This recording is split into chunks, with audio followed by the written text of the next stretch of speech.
I am going to speak about Mitch Daniels, the political man, because like perhaps some of the others of you in this room, I desperately wanted Mitch Daniels to become President of the United States.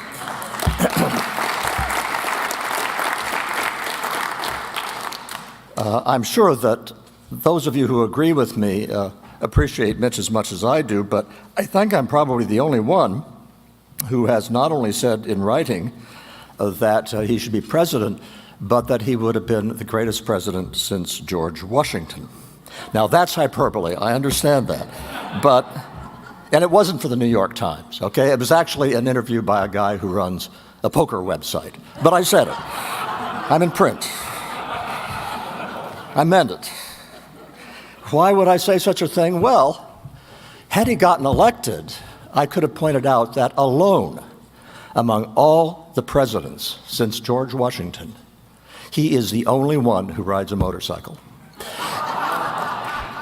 And not only does he ride a motorcycle, it's not some pretty little Honda, it's a hog. It's a big Harley Davidson.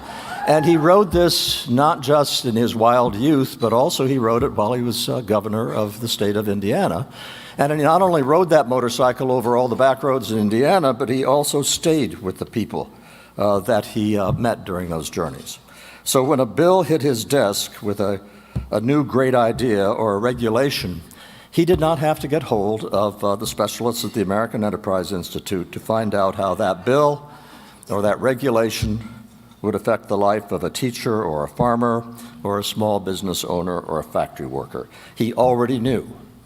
And he not only knew in his head, he knew in his heart with a kind of empathy that is so different from the posturing and the virtue signaling that we hear from politicians, that it was an understanding born of the close human contact with his fellow citizens that we so desperately need in our public figures.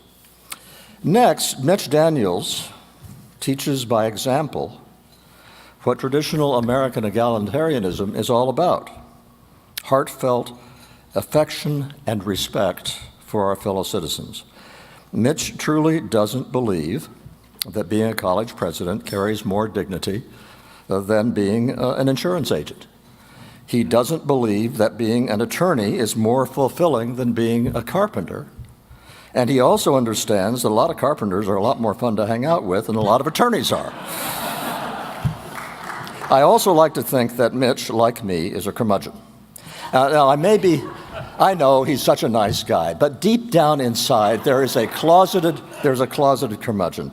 I think that when a sensitive student at Purdue talks about needing safe spaces and trigger warnings, that what Mitch really wants to say is, suck it up and deal with it. That inner curmudgeon has surfaced in his campaign against grade inflation at Purdue. He has publicly expressed his dismay that he cannot compel 2,000 faculty members to stop being such wusses. But I think he'd like to. None of these is a central reason that I admire Mitch Daniels.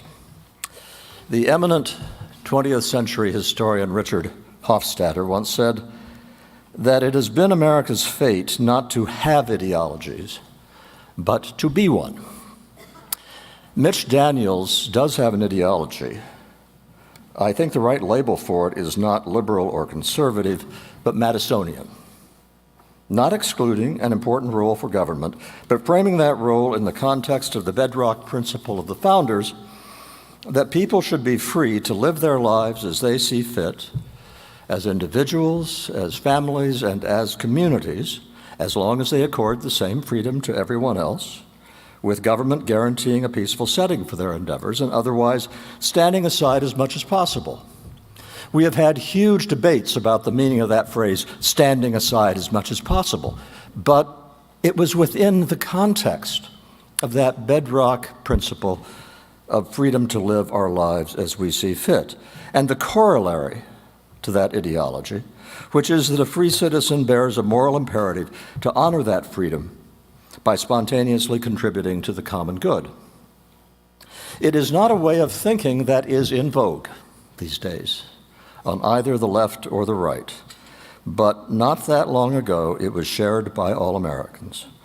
Mitch understands that bedrock meaning of America profoundly and has acted on it with utter fidelity. To paraphrase Richard Hofstadter, it has been Mitch Daniels' fate not just to share America's ideology, but embody it. Thank you.